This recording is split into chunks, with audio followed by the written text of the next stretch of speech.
pokažemo, da ljudje zelo cenimo njihovo delo, njihov pogum, da jim izrazimo podporo.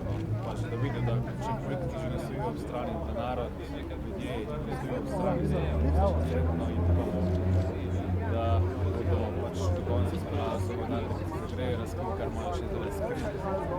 Obenem pa od politike zahtevamo, da naprej zagotovi potrebno izvod, torej že sem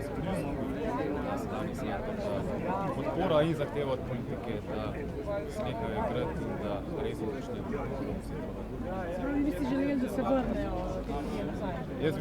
Jaz bi si želel, seveda, da se vrnejo, obenem pa razumem njihovo odločitev, da vstopijo, če nimajo pravih izvodov. Tako da ja, če je mogoče, da se vrnejo ob primerni podpori politike, če pa ne, pa da je to jasen znak, da tako ne gre več naprej, da politiki, tako tisti, ki so umazani s korupcijo, kot tisti, ki to vidijo, nič naredijo, da začnejo končno nekaj delati, ker tega ne bomo več tolerirati. Pač, da narod pokaže, da smo za to, da se nekaj spremeni in da začnemo v tej državi končno nekaj bolje delovati.